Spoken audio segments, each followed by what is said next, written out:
Selamat malam, Dokter Adiastomo. Selamat malam, Dokter Yuni. Apa kabar? Baik, bagaimana dok kabarnya hari ini? Sehat, alhamdulillah. Deg-degan ya? Saya deg-degan banget loh dok, malam ini ketemu dokter lagi. Tapi kami dari Sama-sama. Dokter Ceriwis berterima kasih banget loh di SIRS. Dokter Adiastomo ini bukan dokter yang nggak sibuk, beliau ini sibuk banget, tapi mau meluangkan waktunya buat di SIRS sekalian untuk ceriwisin kita nih tentang vaksin-vaksin Pak yang penting pada ibu hamil. Benar ya dok? Yoi.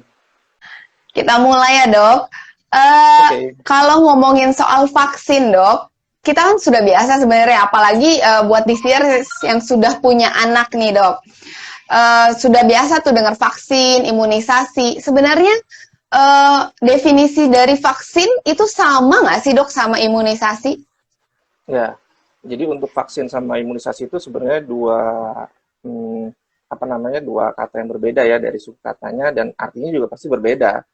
Jadi kalau untuk vaksin, ya, tapi dua-duanya mempunyai tujuan yang sama, yaitu untuk meningkatkan daya tahan tubuh terhadap suatu penyakit tertentu.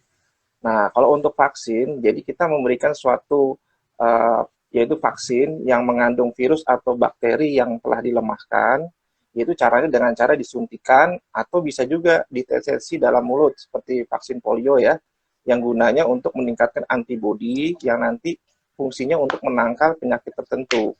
Nah, sedangkan kalau imunisasi yaitu proses dalam tubuh agar seseorang memiliki kekebalan tubuh terhadap suatu penyakit tertentu. Sedangkan untuk imunisasi ini terbagi dua, ada yang aktif dan juga ada yang pasif. Jadi kalau yang aktif itu yaitu dengan cara memicu antibodi atau kekebalan untuk mengeluarkan antibodi terhadap penyakit tertentu.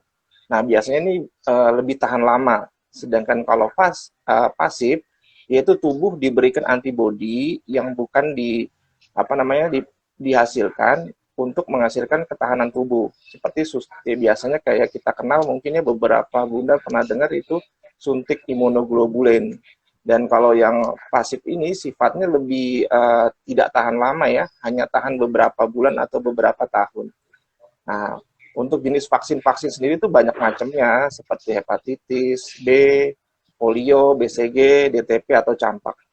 Sedangkan untuk vaksin sendiri juga, pemerintah punya standar khusus nih, seperti hepatitis A, HPV, varicella, MMR, rotavirus, influenza, dan mungkin ada beberapa yang baru lainnya.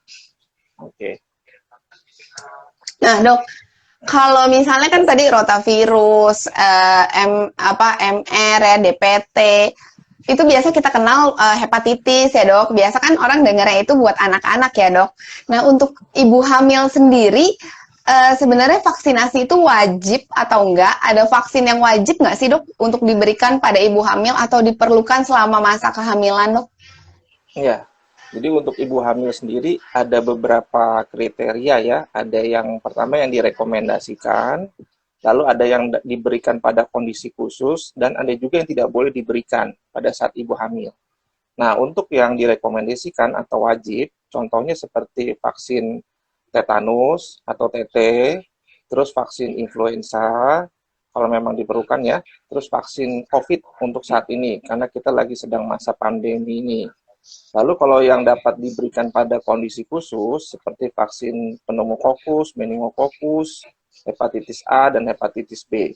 Jadi kalau ini sifatnya tidak wajib, tapi kalau memang sedang pandemi atau memang diperlukan, maka wajib diberikan. Nah, yang tidak boleh diberikan yaitu seperti vaksin HPV, MMR, dan juga varicella. Nah, itu nggak boleh tuh kalau untuk ibu-ibu yang sudah sedang lagi hamil, nah, tidak boleh diberikan vaksin 3 vaksin itu. Karena bisa MM. mengakibatkan MMR, HPV, sama varicella. Nah, itu bisa mengganggu kondisi janinnya. Nah, itu ya, jadi Wow. perlu diperhatikan untuk vaksin-vaksin yang wajib dan juga yang tidak diperbolehkan. Ya, Jadi itu. ternyata memang ada vaksin-vaksin yang tidak diperbolehkan untuk ibu hamil ya dok ya. Betul. Nah, kalau misalnya yang kayak tadi dokter bilang pada kondisi khusus itu diberikan, itu apakah kayak tadi dokter bilang ada hepatitis, apakah itu hanya yang dimaksud dengan kondisi khusus itu hanya saat pandemik atau ada kondisi khusus lain, dok? Di mana ibu hamil itu diperlukan vaksin hepatitis dan lain sebagainya itu tadi, dok? Ya, mungkin misalnya kalau misalnya di daerah situ memang lagi banyak atau angka kejadiannya tinggi tuh hepatitis A atau hepatitis B. Jadi untuk ibu-ibu yang beresiko tinggi, seperti kalau kita ketahui kan hepatitis A tuh ditularkan lewat air atau makanan ya. Mungkin daerahnya lagi tercemar hepatitis A, maka kita sarankan untuk dilakukan vaksinasi tuh untuk ibu-ibu hamil. Sedangkan kalau hepatitis B biasanya pada ibu-ibu yang beresiko seperti yang mungkin ada riwayat gonta-ganti pasangan atau tinggal di daerah ya dalam tanda kutip ya mungkin suburban yang banyak eh, kejadian apa namanya ya hubungan seks bebas atau misalnya apa namanya narkoba dan lain-lain itu kan kita juga perlu perhatikan untuk yang hepatitis B karena itu penularannya lewat cairan tubuh terutama darah. Jadi untuk ibu-ibu yang dengan resiko tinggi seperti itu ada baiknya diperiksa dulu, baru kita sarankan untuk yang lainnya yang belum kena dilakukan vaksinasi. Ya. Baik, dok. Nah, tadi Ya. kan dokter ada bilang ya, ada vaksinasi yang sebaiknya dilakukan, terutama nih di masa pandemik nih, kita kan disarankan untuk vaksinasi COVID-19, dok. Terus ada vaksin tetanus, tadi dokter bilang. Untuk ibu hamil sendiri itu bisa menemukan atau mendapatkan vaksin tersebut itu di mana aja sih, dok? Apakah Ya. harus ke rumah sakit atau fasilitas, nggak semua fasilitas kesehatan tersedia, dok? Ya.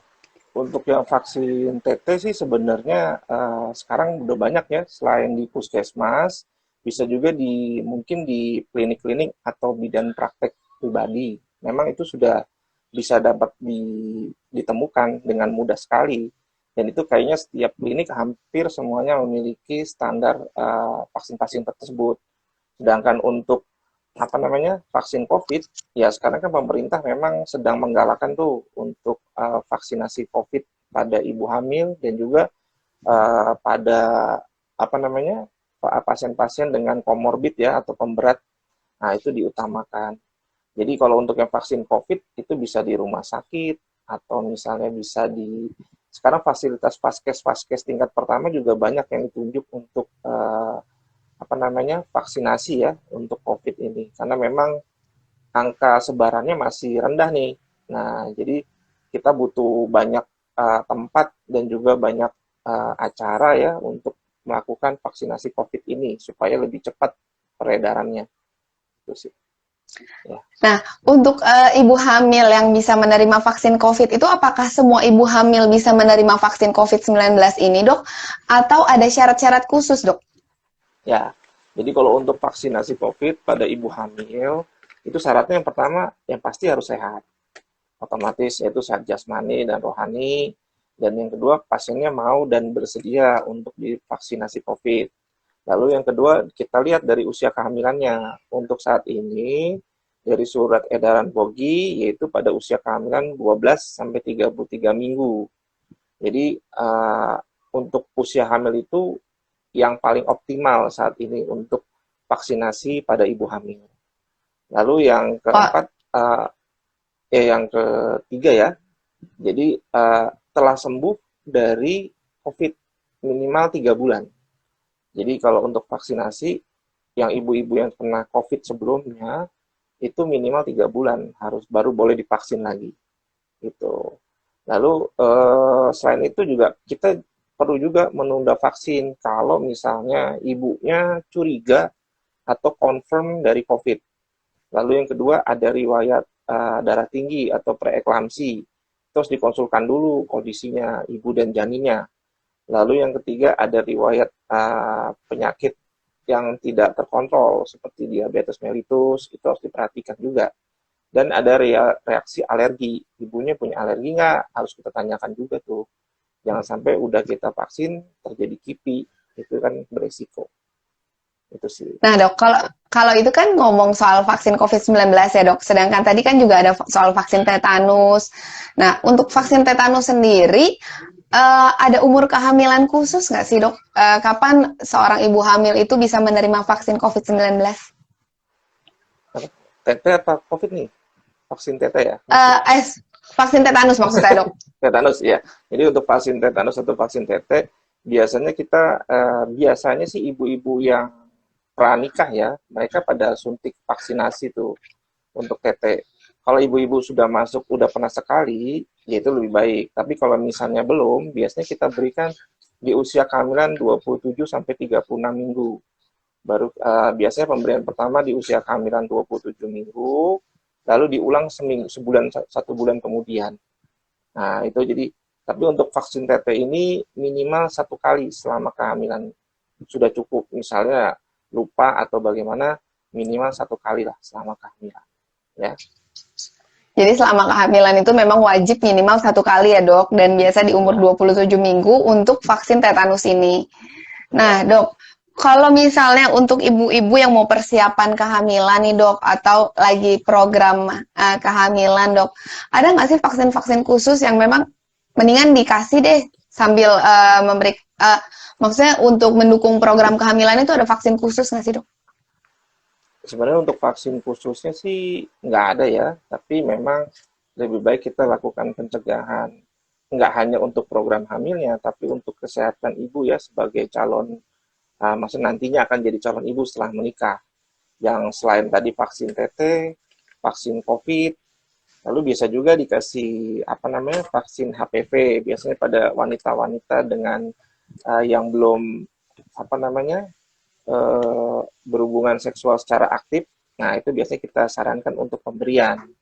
Nah, biasanya itu 2 dosis, 2 kali pemberiannya itu biasanya pada usia sekitar 10 sampai 13 tahun, atau yang kita pemberiannya itu pada saat yang pertama lalu jeda 1 bulan kemudian, ya. Terus yang keempat bisa juga diberikan vaksin cacar, biasanya pada sebelum menikah. Jangan sampai nanti pada saat sudah menikah dan hamil, nah ibunya terserang cacar tuh pada saat kehamilan. Nah itu kan beresiko untuk bikin si janinnya juga bisa cacat atau ada kelainan pada janinnya gitu.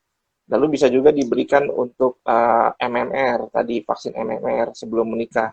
Tapi untuk MMR itu minimal kalau sudah MMR baru 3 bulan kemudian boleh hamil. Karena sifatnya kan vaksinnya aktif. Lalu juga hepatitis B. Nah, untuk hepatitis B, sarannya juga sebelum menikah ada baiknya diberikan. Dan ini kalau hepatitis B biasanya kita lihat lagi, misalnya waktu kecil udah di hepatitis B, Dok, udah divaksin hepatitis B.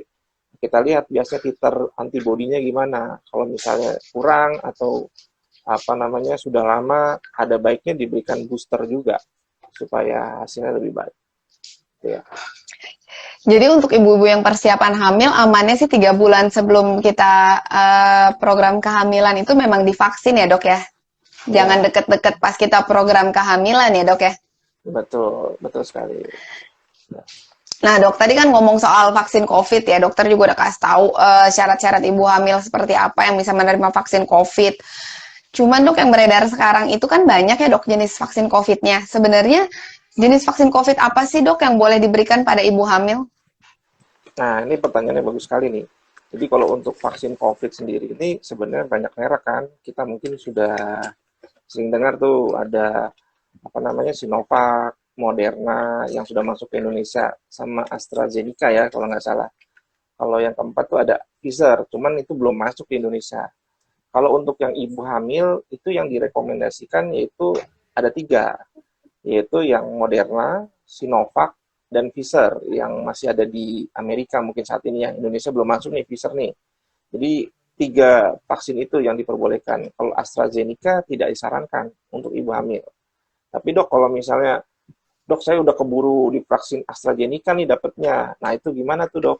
Nah itu baiknya pada saat vaksin yang kedua diganti dengan vaksin yang lainnya. Yaitu yang tadi, yang Moderna, Pfizer, atau Sinovac. Gitu. Nah, ya. Untuk vaksin keduanya itu, Dok, apakah tetap mengikuti jadwal ya, Dok? Misalnya kan dia udah menerima AstraZeneca nih, ternyata kan nggak tahu-tahu ternyata hamil. Itu kan Itu biasa kan ibu baru ya tahu itu. pas 8 minggu ya dok ya. Nah itu Hmm. untuk vaksin keduanya apakah mengikuti jadwal AstraZeneca-nya itu walaupun diganti jenisnya atau menunggu kehamilannya itu 13 minggu dok, seperti yang tadi dokter Nah, bilang, 12 minggu ya. Tetap menunggu setelah 12 minggu. Jadi setelah 12 minggu baru digantikan dengan yang dosis keduanya dengan vaksin yang lainnya itu. Jadi bukan ngikutin jadwal, biasanya kan 28 hari ya kalau nggak salah ya, kalau yang AstraZeneca. Nah, kalau yang ini sih tetap kita ngikut setelah 12 minggu, baru boleh divaksin yang dosis kedua. Gitu. Jadi setelah 12 minggu kehamilan ya dok, tetap menunggu di Ya, kehamilan minggu ke-12 baru kita vaksin kedua. Misalkan nih dok, di minggu ke-12 ibu hamilnya udah lupa, udah kelamaan soalnya dok ya, vaksin pertamanya. Itu tetap dilakukan setelah di kehamilan minggu, misalnya baru ingat minggu ke-20 atau di atas 20 itu tetap dilakukan atau ya sudah dianggap sudah dok?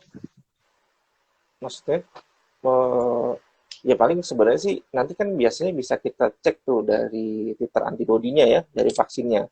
Kalau misalnya memang rendah atau memang nggak bagus, ya biasa juga diberikan, nggak ada masalah. Nanti diberikan pada usia kehamilan pada saat ingatnya itu. Intinya sih sebenarnya Oke. kita lakukan vaksinasi itu untuk pencegahan ke depannya agar pada saat ibunya hamil, resiko terjadinya infeksi COVID itu makin rendah. Nah, itu yang sebenarnya kita kejar sih sebenarnya. Ya, Baik dok. Nah ya. dok, kemudian kalau misalnya ibu hamil, tadi dokter sudah sempat menyinggung dikit, dengan ibu hamil penyintas COVID nih dok, ibu hamil penyintas COVID, itu sebenarnya masih harus divaksin atau nggak usah divaksin nggak apa-apa dok? Baiknya Baiknya divaksin. gimana dok? Untuk Tetap yang saat baiknya ini divaksin ya dok? sebaiknya divaksin. Biasanya 3 bulan setelah pasiennya sembuh dari COVID. Karena kan kita nggak tahu itu titer antibodi terhadap COVID-nya ini masih bagus apa enggak. Walaupun memang dia sebenarnya pernah terpapar dan tubuh sudah bikin kekebalan sendiri atau antibodi sendiri sih sebenarnya. Tapi ada baiknya vaksin juga, ikut saja, nggak masalah. Toh juga aman insya Allah. Begitu. Tetap menunggu 3 bulan Nah ya. Hmm. sejauh ini dok, eh, ibu-ibu dengan penyintas COVID dok, atau ibu-ibu yang baru pertama kali nih dok terkena COVID-19 pada masa kehamilannya, pasti mereka akan gelisah dan bertanya dok, ada nggak sih dok efeknya ke anak saya nih, saya kena COVID dok? Ya. Untuk penelitian sih sampai saat ini memang vaksin COVID yang ada ya, yang beredar di masyarakat sih aman-aman aja sih. Belum ada. Sebenarnya karena ini kan pandemi masih baru ya, baru 1,5 tahun lah kalau kita hitung. Jadi untuk penelitiannya sendiri belum terlalu belum untuk jangka waktu yang panjang. Jadi belum jangka waktu yang lama. Jadi untuk pastinya dok, pasti aman nggak dok? Ya resiko mas selalu ada. Tapi dengan vaksinasi ini sebenarnya kita berikhtiar supaya minimal mengurangi resiko terpapar dari COVID ini atau terinfeksi COVID ini. Jadi nggak ada ruginya kita vaksinasi aja lah gitu. Dan sampai saat ini sih belum dilaporkan angka kejadian misalnya gangguan pada janin atau bagaimana. Alhamdulillah sih ada, tapi mungkin ada komorbid lainnya gitu, ada pemberat penyakit lainnya nih pada ibunya yang kita nggak bisa kontrol. Dan lagian juga mungkin ya penelitiannya belum terlalu banyak. Jadi peneliti ini masih sibuk mencari obat apa sih sebenarnya yang bagus untuk COVID ini sendiri dan yang paling aman untuk mengobati COVID. Gitu. Nah dok, kalau misalnya nih, kita kan nggak menutup kemungkinan ya dok, pada setelah vaksin itu terjadi namanya yang kejadian ikutan pasca imunisasi ya dok. Kan banyak nih orang sekarang cerita ya dok, Moderna atau Sinovac itu bikin demam lah, pegel-pegel lah. Kalau kejadian seperti itu terjadi pada ibu hamil dok, apakah ada obat-obatan tertentu yang boleh dikonsumsi dan apakah itu bisa dia konsumsi sendiri tanpa konsultasi atau baiknya gimana dok? Jadi untuk angka KIPI ya, atau yang kita suka dengar, mungkin ibu-ibu banyak dengar nih, KIPI apa sih dok? Nah itu kejadian ikutan pasca imunisasi. Contohnya kayak gimana dok? Biasanya kayak ada demam, terus yang tidak turun-turun dengan pemberian obat, ada sesak napas, atau misal gangguan penglihatan, atau ada nyeri gitu ya. Ya sebenarnya sih kalau untuk mengurangi nyeri masih boleh untuk minum obat-obatan seperti paracetamol untuk meredakan demam.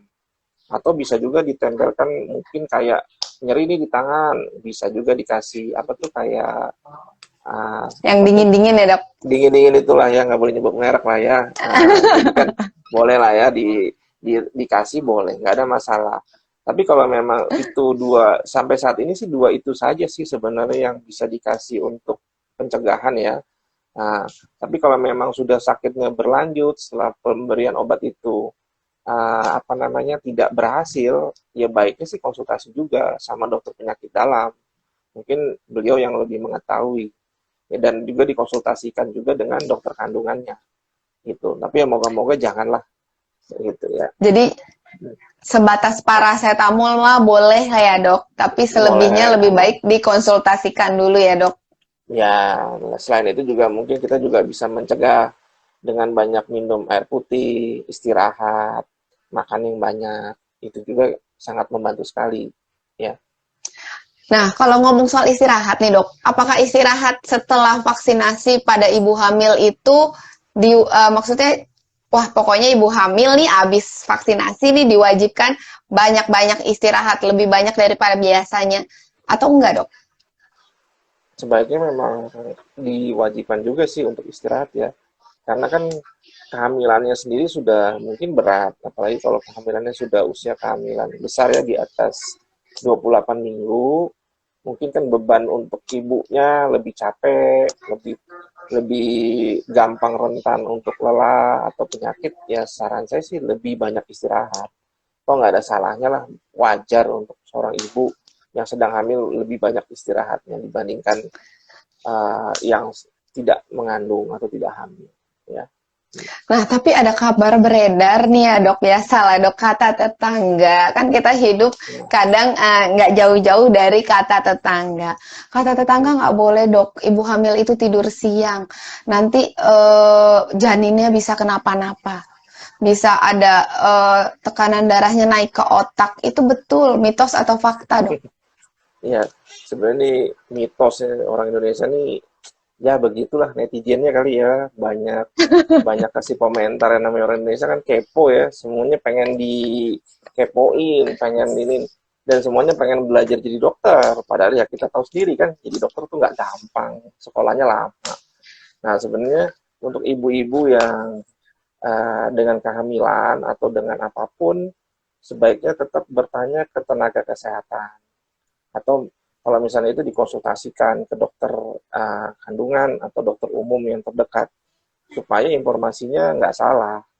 Jadi kalau untuk misalnya istirahat, untuk vaksin itu aman. Jadi nggak usah khawatir. Ya semua pada dasarnya kita tidak ada yang berniat untuk memperburuk situasi dan kondisi di saat pandemi ini. Semuanya demi kebaikan ibu yang sedang hamil dan semua ibu-ibu di seluruh Indonesia. Jadi pikirkan juga gitu loh manfaatnya dibandingkan mungkin nanti kalau habis divaksin begini dok, nanti sakit lah apalah ya, namanya juga hidup ya selalu ada resiko. Tapi ya itu jangan dengerin tetangga lah atau saudara atau gimana, tetap yang jadi patokan tenaga kesehatan yang sudah terlatih dan memang sudah belajar untuk tentang masalah vaksinasi dan lain-lainnya gitu ya. Wah, ibu di Sears yang sudah menjadi ibu-ibu, terutama ibu hamil menang banyak nih. Malam hari ini di ACC kok tidur siang, apalagi habis vaksin kata dokter Radias Tomo, boleh kok di Sears untuk istirahat ya, jangan nanti Iya, gara-gara kata tetangga udah ngantuk banget tetap duduk di depan teras ya, Dok ya. iya. Nah, Dok, Ah, ini satu lagi sebenarnya itu untuk yang tidur siang ya, itu tambahan juga. ya, Dok. Yang nggak cuman yang lagi hamil, kadang-kadang yang habis melahirkan. Nah, saya suka dengar tuh cerita ibu-ibu tuh, dok kita nggak berani dok tidur siang. Karena kalau tidur siang nanti darah putihnya naik katanya. apalah pokoknya begitulah. Padahal nggak benar ya, saya bilang itu tidak benar dan itu mitos. Dan jadi kalau misalnya sudah melahirkan atau lagi hamil, atau terutama yang sudah melahirkan nih, yang sering kejadian nih, jadi ibunya kurang istirahat. Jadi kalau bayinya tidur, ya udah ibunya ikut tidur aja, istirahat juga. Karena kan ibunya juga bakal ngerawat si bayinya pada malam hari. Nah itu kan juga pasti butuh tenaga dan capek, itu ngurus anak kecil kan nggak gampang. Nah, itu juga saya selipin dikit ya, karena nih kejadian banyak banget nih ibu-ibu nih suka salah perkiraan. Kata kata tetangga dok, kata ibu mertua, apalagi nih ibu mertua nih paling takutin sama ibu-ibu ya. Nah, itu kan. Nah, paling sering tuh ibu mertua saya dok yang ngomong, dia paling takut tuh. Kalau ibu kandungnya kadang-kadang jarang suka takutnya, tapi kalau ibu mertua yang ngomong lebih takut. Nah, itu katanya nggak boleh tidur siang dok. Itu mitos ya. Jadi boleh tidur siang. Mau tidur siang, tidur sore, tidur malam boleh. Nggak ada masalah. Sebisa Ya, mungkin istirahat ya dok, karena kan harus ya, menyusui dan mengurus anak ya dok. Wah betul gimana dokter sekali. Adiastomo ini nggak jadi favoritnya para ibu-ibu hamil nih. Kita udah ngomong nih dari tadi, tapi kita lupa nih. Pengen tahu dong, kalau mau ketemu langsung dokter Adiastomo praktek di mana sih? Ya, untuk saat ini saya praktek di 3 rumah sakit. Yang pertama di Rumah Sakit Hermina Kerawang ya. Ya, saya praktek dari Senin sampai Jumat jam 3 sampai jam 6 sore. Yang kedua di Rumah Sakit Permata Keluarga Kerawang, pagi Senin sampai Sabtu jam 9 sampai jam 12. Dan juga di Rumah Sakit Dewi Sri Kerawang. Itu Selasa dan Kamis jam 6 sore sampai jam 8 malam. Ya. Wah, untuk di Sears yang masih penasaran mau nanya-nanya bisa nih ke 3 rumah sakit tersebut. Nah, dok, ternyata sudah banyak nih dari di Sears yang mau bertanya langsung ke dokter Adiastomo. Yang pertama nih dok, Ya. dari Kanisa 34 izin bertanya, adakah jenis vaksin COVID yang khusus untuk ibu hamil dok? Ya, untuk yang tadi saya sebutkan, yang pertama yang Moderna, yang kedua yang Sinovac, yang ketiga yang Pfizer. Tapi yang Pfizer ini belum masuk Indonesia, masih di luar negeri, masih untuk di Amerika dan Eropa. Nah, yang saat ini tidak disarankan yaitu yang AstraZeneca. Mungkin ada bunda yang udah dapat AstraZeneca untuk sebelum pada saat hamil sebelum hamil ya seperti tadi kita bilang nanti untuk dosis vaksin yang keduanya sebaiknya diganti dengan 3 jenis yang tadi yaitu Sinovac, Moderna atau Pfizer setelah usia kehamilan 12 minggu ya. Baik dokter. Kemudian ada lagi nih dok, dari masih dari orang yang sama dok, Kanisa 34. Dok, new mom sering kena baby blues. Gimana ya cara menanganinya? Oh, agak geser dikit topiknya dok, tapi boleh lah dok. Ya, sebenarnya baby blues ini kan suatu sindrom ya pada ibu-ibu yang baru melahirkan. Jadi mungkin ada faktor psikologisnya juga atau psikiatrisnya ya. Jadi dia seperti apa ya? Sebenarnya saya juga tidak terlalu mengerti banget ya karena ini faktor kejiwaan juga. Jadi dia seperti ada merasa berat atau penolakan terhadap bayinya dan merasa terganggu lah istilahnya mungkin ya. Kalau saya salah tolong dibenarkan. Nah itu ya tips dan triknya mungkin lebih baik konsultasi dulu ke dokter kejiwaan dan juga ada saran dan kita rawat bersama antara dokter kandungan dan juga dokter anak. Jadi mungkin itu kita nanti dapat tips-tips yang lebih lebih dalam ya tentang menangani masalah seperti itu. Tapi ya pada dasarnya untuk seorang ibu ya harus sabar. Dan karena kehamilan kan sebenarnya suatu yang ditunggu-tunggu nih sama ibu-ibu udah capek-capek mengandung 9 bulan. Nah, melahirkan itu kayak orang arisan. Begitu kocokannya keluar, ya sudah harusnya kan bahagia, harusnya senang. Dan sejak kehamilan harusnya lebih mempersiapkan diri untuk menghadapi mungkin nanti anak-anak pada saat sudah lahir, mungkin rewelnya, nangisnya, repotnya, selain ngurusin anaknya juga kan akan ngurusin kerjaan rumah tangga juga. Nah, itu juga harus dipertimbangkan dengan baik. Gitu. ya. Mungkin dukungan para ayah juga dibutuhkan ya dok di Oh ya, saat masa-masa awal, terutama masa-masa nifas ya dok. nah, ya itu penting banget untuk masalah apa namanya suami ya atau bapak-bapak nih harus apa namanya mendukung nih untuk apa namanya ibu-ibu yang baru saja melahirkan. Jadi nggak cuma bikinnya aja, tapi begitu sudah ada hasilnya harus bantuin istrinya nih yang di rumah. Ya apapun yang bisa dibantukan, diperbantukan, ya tolonglah dibantu istrinya. Karena tetap aja istri nggak bisa ngurus anaknya sendiri, butuh seorang bapak untuk membantu dalam kesehariannya, ya gitu. Nah dok, ke pertanyaan selanjutnya nih dok, dari eh, Neng JR. Mungkin sempat ketinggalan sedikit dok. Dok, apakah ada syarat khusus ibu hamil yang bisa divaksin dok?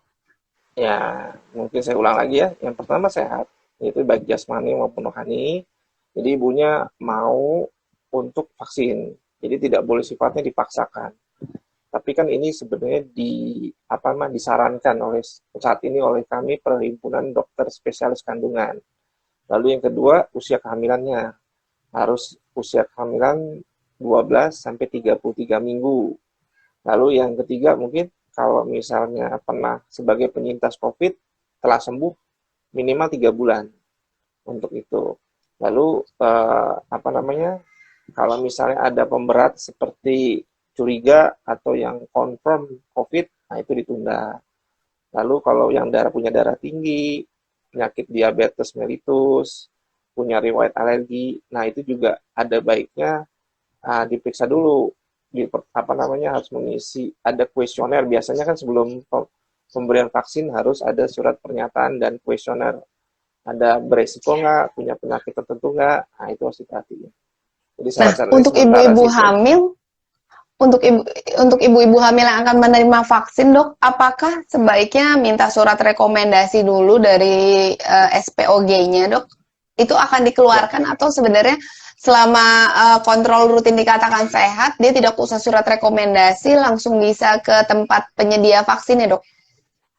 ya.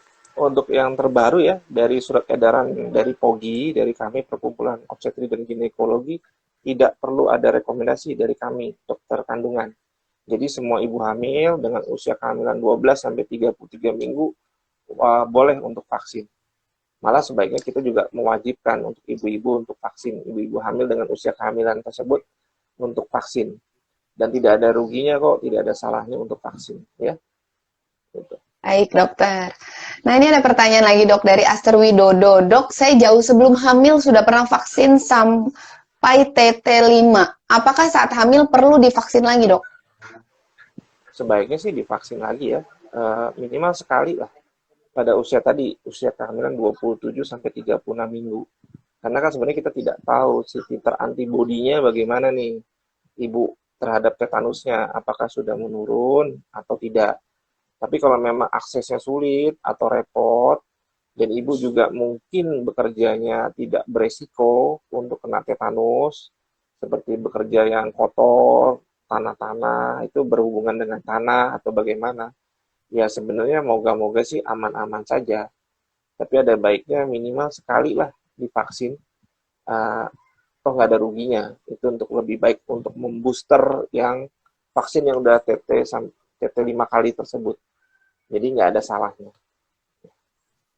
Tetap lebih baik divaksin satu kali lagi, minimal satu Betul. kali di umur kehamilan tadi ya, dok. Nah, dok, Ya, ada pertanyaan lagi nih dari Ivon Sowita. Dokter, kalau misalnya baru diberikan vaksin tetanus, apa harus diberi jarak dulu, dok, untuk diberikan vaksin COVID-19? Atau bisa langsung, dok? kalau untuk yang sebenarnya karena ini dua vaksin yang berbeda sih, sebenarnya nggak perlu jarak yang jauh atau bagaimana sih. Sebenarnya aman-aman saja. Selagi ibunya sehat, nggak ada masalah. Oh ini kan dua jenis vaksin yang berbeda. Jadi kalau mau dibeli jarak ya boleh, tapi kalau enggak juga sebenarnya nggak ada masalah. Mungkin minimal 1 bulan kali ya diberikan jarak. Tapi kalau misalnya memang di sekitar rumah bunda misalnya ada apa namanya tentang vaksinasi gratis atau program pemerintah yang untuk pendaftaran ya lebih cepat lebih baik. Karena kita lebih saat ini yang terpenting adalah vaksinasi COVID untuk pandemi seperti saat ini. Karena kalau misalnya Bunda sudah terpapar COVID atau terinfeksi COVID, itu efeknya lebih besar, lebih mematikan daripada sekedar mungkin ya kena tetanus saja gitu. Jadi untuk saat ini kita memang menggalakkan untuk vaksinasi COVID untuk lebih angka sebarannya atau pemerataannya lebih cepat gitu ya. Baik, dokter, terima Nah, kasih. Ini adalah pertanyaan lagi, dok, dari Neng JR lagi. Kemarin saudara saya divaksin COVID, ternyata sedang hamil 4 minggu, dok. Dia nggak tahu nih lagi hamil apa nggak apa-apa, dok. nggak masalah. Insya Allah sih nggak ada masalah. Kan sudah lewat, nanti mungkin divaksin lagi yang kedua. Dosis yang kedua setelah usia 12 minggu. Jadi biasanya kan mungkin, Bu, nanti 1 bulan lagi vaksin ya. Nah, untuk yang kasus ibu, itu nanti vaksinnya setelah 12 minggu. Nunggu kehamilan 12 minggu, ibu bisa cari di vaskes yang lain, dijelaskan bahwa saya sedang hamil. Dan disarankan untuk vaksin yang keduanya itu setelah hamilnya di atas 12 minggu. Jadi nggak ada masalah. Insya Allah sih aman lah. Nggak usah terlalu khawatir. Ya, Jangan terlalu stres, nanti malah bukan karena efek vaksinnya, tapi ya, efek stresnya ya, dok ya. Nah, betul, dok, ada betul sekali. pertanyaan lagi nih. Eh, dari Mutia Amanda. Dia menanyakan, dok, vaksin Moderna ini aman untuk ibu hamil nggak, dok? Dan apakah ada efek setelah divaksinnya, dok? Untuk Moderna, dok. Ya, untuk Moderna ini aman. Sudah dimasukkan dalam rekomendasi kita dari bagian POGI, itu aman. Dan setelah diteliti aman. Dan untuk efek sampingnya sebenarnya sih lebih efek, ya nggak tahu juga ya, saya juga kebetulan dapat booster vaksin yang ketiga ya, itu Moderna. Ya itu memang ada, apa namanya, agak berbeda sedikit nih, seperti nyeri pada tempat suntikan, lalu ada badannya demam, greges-greges lah gitu ya, nggak enak. Terus ada yang mual, ada yang sakit kepala, ada yang muntah-muntah. Itu sih sebenarnya masih masih dalam bagian efek samping. Dan itu sebenarnya tidak berat. Biasanya setelah 48 jam gejala itu hilang gitu. Nah, makanya sebelum kita lakukan vaksin, harus pastikan kita sehat dulu. Yang utama, sehat dan siap untuk menerima vaksin. Jadi, jangan sampai daya tahan tubuh dari lemas, atau mungkin gangguan, atau lagi capek nih kerjaan, baik di rumah ataupun di tempat kerja. Itu juga harus dipikirkan gitu. Ya, jadi sebenarnya efeknya sih ya minimal, tapi tiap orang berbeda merasakannya. Jadi nggak bisa pukul rata, dok pasti pasti nanti kayak gini ya dok. Ada juga yang nggak ngerasain, tapi ya itu tiap orang bisa selalu berbeda untuk efek sampingnya ya. Jadi jangan terlalu Tapi khawatir, jangan takut. untuk efek samping demam, pegal-pegal atau mual masih dalam 2 kali 48 jam itu masih wajar ya, dok, setelah divaksin itu. Ya biasanya efeknya beda-beda. Kalau karena saya pernah dapat yang Sinovac dan juga pernah dapat yang Moderna. Ya kalau yang Moderna kemarin 24 jam memang kerasa itu sih. Terus kalau 48 jam semua gejala hilang gitu. Tapi semua balik ke daya tahan tubuh ibu masing-masing. Tapi itu kan nggak bisa dibandingkan apple to apple ya. Moga-moga sih semuanya baik-baik saja gitu. Ya itu tadi Amin. tips-tipsnya juga mungkin sebelum vaksin, istirahat yang cukup, tidur yang cukup, banyak minum air putih, terus siapkan juga tuh tadi tuh senjata utamanya kayak paracetamol, terus yang kompres-kompres dingin itu buat di lengan. Nah, itu disiapin deh sebelum kalau pas vaksin yang Moderna ini ada baiknya ya. Baik, dokter. Nih, dok, ada iklan sedikit nih kayaknya dari fansnya dokter Adiastomo nih. Dari Ya. Kak Naiboru. Lucu banget sih, dokter, katanya. Makasih ya. Emang saya makasih banyak. Ya. Nah, dok, ada pertanyaan lagi, dok, dari Mutia Amanda lagi. Biasanya efek apa, dok, yang ditimbulkan pada Moderna? Apakah vaksin Moderna ini berpengaruh ke janin kita, dok? Sampai saat ini sih dari penelitiannya aman-aman aja ya sebenarnya, hampir nggak ada masalah untuk pengaruh ke janinnya. Jadi nggak usah khawatir dengan vaksinasi modern nanti bisa cacat janin atau ada gangguan-gangguan. Selagi ibunya sehat pada saat divaksin sih, insya Allah semuanya akan berjalan baik seperti biasa saja. Jadi jangan Seperti takut, biasa. jangan khawatir, gitu ya. Nah, dok, ada pertanyaan lagi dari Kanai Boru. Dokter, kalau hamil positif COVID, baiknya itu dirawat di rumah sakit atau isoman aja sih, dok? Ya, kita lihat juga dari derajat keberatan, dari derajat ringan, sedang, atau berat ya. Untuk yang derajat ringan itu baiknya ya isoman dulu. Tapi tetap walaupun isoman harus konsultasi ke dokter spesialis kandungan. Untuk saat ini mungkin kan gampang bisa konsultasi via online. Jadi untuk berapa banyak sekarang banyak aplikasi-aplikasi ya untuk konsultasi secara online atau bisa juga konsultasi telemedicine, yaitu bisa di beberapa rumah sakit sudah membuka fasilitas telemedicine. Nah, untuk yang kondisi dengan sedang dan berat, itu wajib untuk dirawat ya, karena kita nggak tahu perburukannya nanti sangat cepat. Yaitu biasanya ada batuk, ada sesak napas, demamnya nggak turun-turun, ibunya makin sesak, nah itu harus dirawat. Tapi kalau misalnya ibunya merasa sehat, saya sehat-sehat aja dok, nggak sesek, saturasi masih di atas 97, demam masih bisa diobati dengan obat demam, dan merasa sehat, bayinya aktif, mungkin bisa dicoba untuk isoman dulu. Tapi begitu sudah merasakan gejala yang memberat, seperti sesak, batuk, demam, sudah nggak enak, atau gerak janinnya udah nggak aktif lagi, nah, buru-buru harus dirawat di rumah sakit rujukan yang menerima COVID. Ya, nggak usah khawatir. Nggak usah khawatir ya, dok. Yang penting konsultasikan apa yang menjadi kegelisahan para DCers nih yang sedang hamil ya, dok. Ya, betul. Nah, dok, ada pertanyaan lagi, dok. Apakah ada tambahan vitamin atau makanan khusus sebelum bumil itu divaksin, dok? Kalau untuk makanan sih sebenarnya nggak ada ya, makan mah biasa aja. Yang penting makan yang bergizi dan sesuai yang dibutuhkan untuk kehamilan. Jadi nggak ada masalah, semuanya boleh-boleh aja. Terus kalau untuk vitamin, ya cukup dari vitamin kehamilan aja, yang seperti biasa.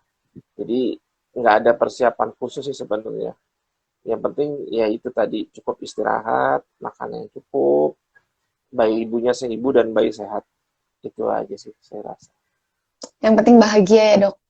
Betul, itu yang utama. Nah, dok, ada pertanyaan lagi dari Novi Rohayati. Ada riwayat PEB, dok. Apakah boleh ikutan vaksin, dok? Sekarang hamil 15 minggu dengan tensi 140/100, dok. Ya, untuk yang PEB mungkin kita baiknya sih kita kontrol dulu ya untuk tekanan darahnya. Sampai mungkin diturunkan dulu sampai nilai normalnya.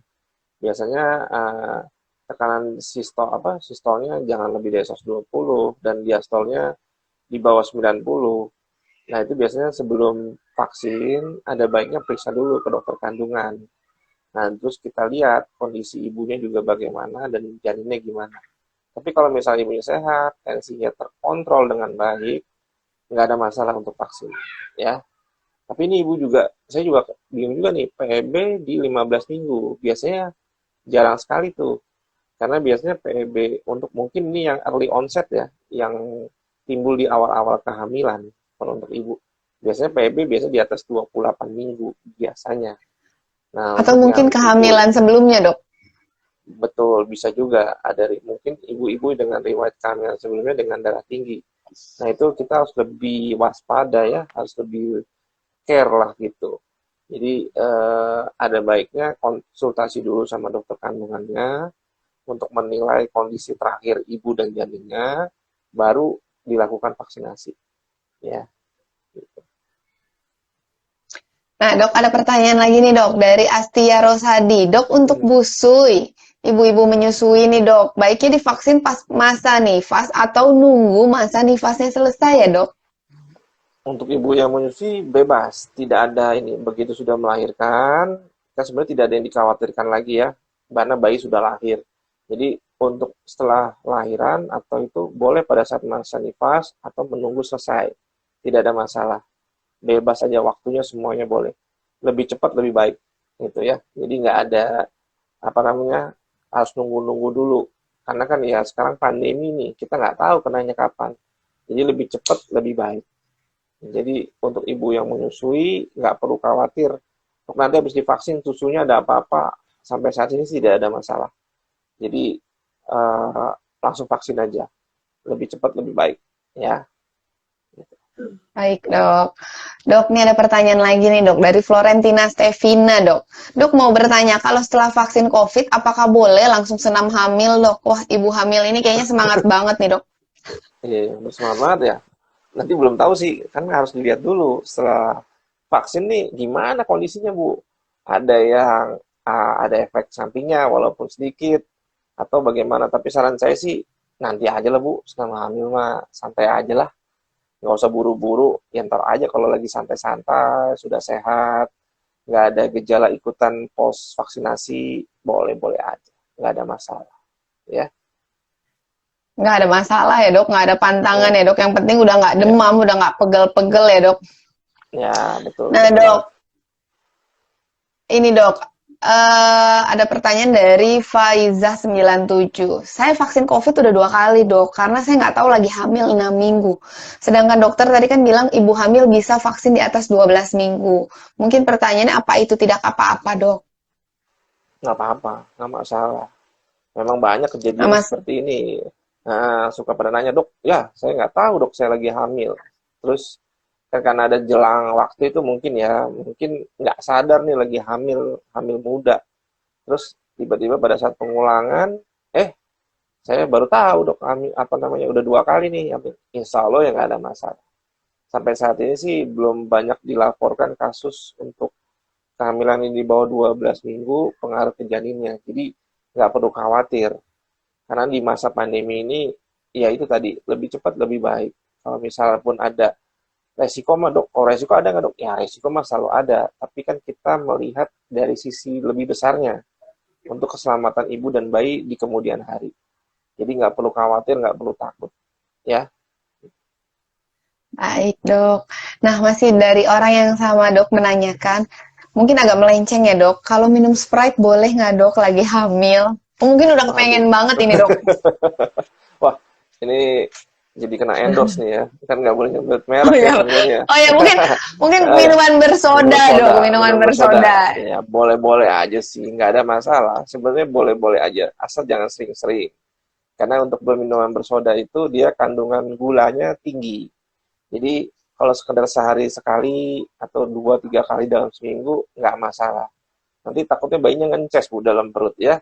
Nah, ada baiknya kan juga kalau minum soda gitu dicampur Bu sama susu, itu kan lebih enak Bu ya. Soda apa tuh Coca-Cola ya Soalnya dikasih soda ya gembira. atau Fanta, Fanta ya ada soda jadi gembira lah Bu. Biar bayinya ikut bergembira lah di dalam perut ya, nggak masalah. Asal jangan terlalu sering ya, karena tetap aja dia berkarbonasi dan itu kandungan gulanya juga tinggi. Jadi minumnya yang biasa-biasa aja lah Bu. Jadi minum air putih, teh manis ya boleh. Kopi dibatasin 1 cangkir sehari. Atau lebih baik minum jus jeruk, jus apa, jus buah-buahan. Tapi lebih baik buah potong. Kalau untuk yang dibandingkan jus, lebih baik buah potong. Ya, gitu. Baik, dokter. Nah, dok, ada pertanyaan lagi nih, dok, dari Ivon Sowita. Dok, agak melenceng dari topik, mau tanya, kapankah dilakukan terminasi kehamilan pada ibu dengan COVID, dok? Ya, jadi untuk terminasi ini sebenarnya eh, tergantung situasi dan kondisi ya. Tidak bisa, eh, tidak ada jawaban yang idealnya kapan dok. Nggak ada yang tahu. Karena kalau misalnya dia sudah COVID dengan gejala sedang atau berat, kita harus putuskan untuk terminasi kalau memang dengan terminasi itu akan mengurangi beban jantung dan paru-paru dari ibunya, usia kehamilan berapapun. Tapi kita juga harus lihat setelah nanti terminasi, kira-kira ibunya akan lebih baik nggak? Jadi kalau ditanya, dok, idealnya kapan? Kita nggak ada yang tahu. Kalau saya sih mau idealnya kalau untuk terminasi yang prematur pasti di atas 34 minggu.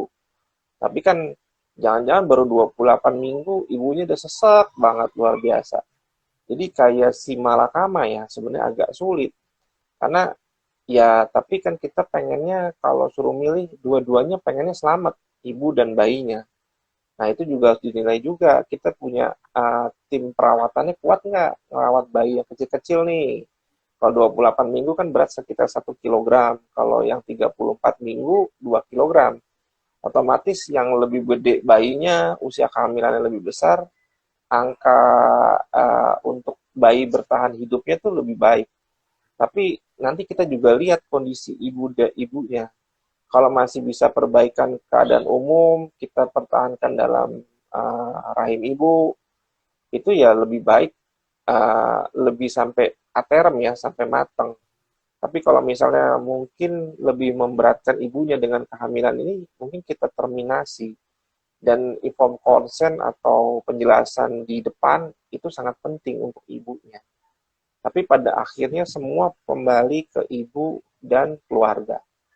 Gitu. Dan setelah kita jelaskan segala resikonya, karena kita hanya menyarankan, semua keputusan di keluarga, bukan di dokternya. Kita hanya memberikan saran. Kalau dibilang, dok pasti hidup nggak ada yang tahu, Bu. COVID udah dilahirin bayinya, ternyata ibunya meninggal. Ya, kita sudah berusaha. Gitu. Tapi kalau saya biasanya minimal kita pengen dua-duanya hidup. Pasti kan pengennya dua-duanya hidup. Tapi dengan dikeluarkan bayinya, harapannya bayinya bisa bertahan dan ibunya berkurang nih beban jantung dan paru-parunya. Dan untuk proses penyembuhan COVID-nya jadi lebih mudah ya, lebih ringan lah gitu. Tapi kalau masalah dok pasti sembuh nggak dengan determinasi, kita nggak ada yang tahu. Dok pasti hidup nggak anaknya, nggak ada yang tahu gitu ya. Jadi Yang penting semua kita kembali berusaha sama di atas. semaksimal. Ya betul. Dan kita lihat semua situasi dan kondisinya, tidak apple to apple, nggak ada yang tahu semua itu ya gitu. Baik, dokter. Dok, ada pertanyaan lagi nih, dok. Dari Anastasia Stefani 999. Dok, mau tanya, apakah hamil kedua dan seterusnya disuntik tetanus juga, atau hanya satu kali saat pertama kali hamil, dok? Ya untuk setiap kehamilan minimal 1 kali disuntik tetanus. Misalnya hamil yang pertama anaknya 10 tahun yang lalu, sekarang hamil yang kedua, ya kan nggak bisa juga, udah kelamaan. Jadi ya baiknya diulang lagi aja lah sekali lagi. Jangan khawatir, untuk tetanus kan harganya biayanya juga murah, nggak terlalu mahal. Dan itu sudah hampir ada di setiap puskesmas, praktek-praktek bidan ataupun praktek dokter, itu vaksin ini sudah sangat banyak. Jadi nggak usah khawatir. Dari segi biaya, segi kemudahan aksesnya, dan untungnya keuntungannya kan lebih banyak. Jadi minimal tadi sekali, minimal sekali lah pada saat kehamilan. Nanti diulang 1 bulan kemudian kalau yang keduanya, dosis kedua, ya. Gitu. Jadi fokus kalau nanti hamil kedua minimal satu kali vaksin tetanus ya, dok ya. Terus tahu-tahu Nah, hamil ketiga lagi vaksin lagi tetanus minimal satu ya kali ya, dok. betul, betul sekali. Nah, dok, ada pertanyaan lagi nih, dok. Dok, kalau nakes sedang menyusui, jarak dari vaksin kedua ke vaksin ketiga itu perlu berapa lama, dok? Ya, vaksin kedua mungkin bukan vaksin ketiga ya. Itu vaksin ketiga kan sifatnya booster ya, tambahan. Jadi karena ini nakes ini kan terpapar terus nih si virus COVID. Nah, kita juga kan nggak bisa ngontrol si antibodinya seberapa tinggi nih untuk menanggulangi si COVID-nya itu. Tapi pada itunya untuk mudahnya biasanya 3 bulan setelah setelah vaksinasi yang kedua, minimal 3 bulan. Tapi sebenarnya kan tubuh nih sudah punya imunitas antibodi. Apalagi dia terpapar terus tuh kalau ngurusin COVID terus ya, pasien-pasien dengan COVID. Jadi dengan sendirinya si tubuhnya juga akan membentuk sistem imunitas dan antibodi sendiri. Jadi minimal 3 bulan lah gitu. Dan setelah vaksin boleh juga dicek si kadar antibodinya itu. Jadi buat tahu nih imunitasnya tinggi nggak setelah divaksin gitu. Ya. Baik, dokter. Dok, ada pertanyaan lagi nih dari Astia Rosadi. Dok, kalau mau melahirkan wajib swab atau rapid nggak, dok? Dan waktu idealnya itu kapan sih? Ya, untuk swab yang antigen ya itu minimal harus dilakukan kecuali biasanya sih pada saat mendekati persalinan. Misalnya mungkin untuk pasien yang direncanakan operasi ya 2 atau 3 hari sebelum waktu operasi. Untuk yang mau melahirkan, ya itu begitu masuk, misalnya udah mules, udah ada pembukaan, ya kita lakukan swab antigen minimal ya, kita lakukan. Kalau untuk yang SC atau misalnya operasi yang terencana, biasanya kita lakukan ya sesuai kecepatan hasilnya, biasanya 2-3 hari lah sebelum kita lakukan tindakan. Itu untuk yang PCR. Untuk gold standarnya sebenarnya yang terbaik tetap PCR ya. Kita lakukan swab yang PCR itu yang angka sensitivitasnya paling tinggi untuk swab itu. Sebenarnya ini kenapa sih dok wajib di swab, harus di rapid atau gimana?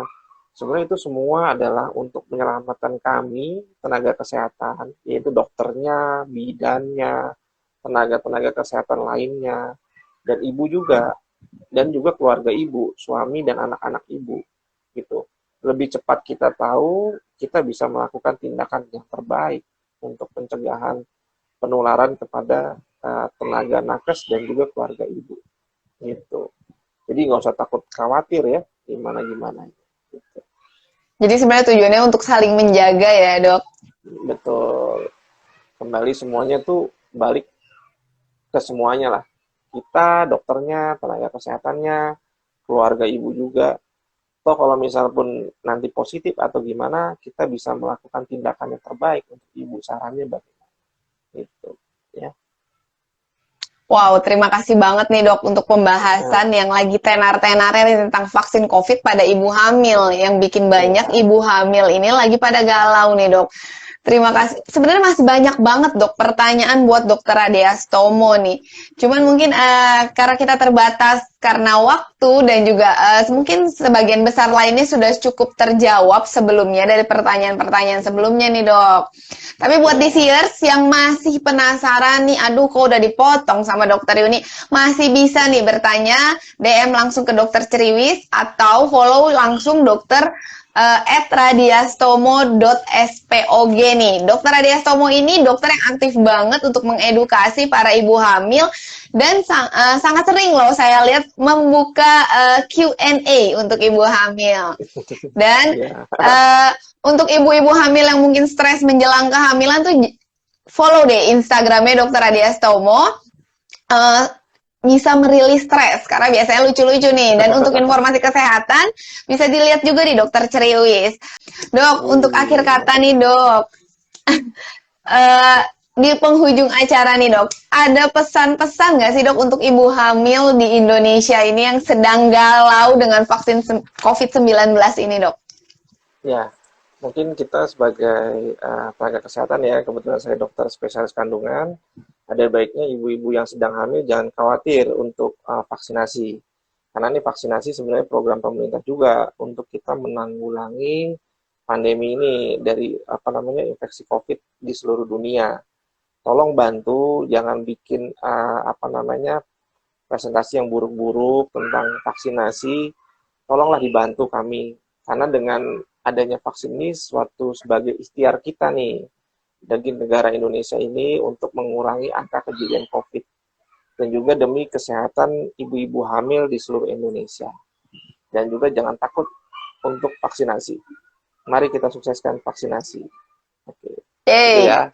Terima kasih banyak Dokter Radiastomo untuk waktu dan kesempatannya untuk meluangkan waktunya bersama Dokter Ceriwis, mengedukasi bangsa, terutama ibu hamil, dan bersama-sama melawan COVID-19 dengan mendukung vaksinasi COVID-19.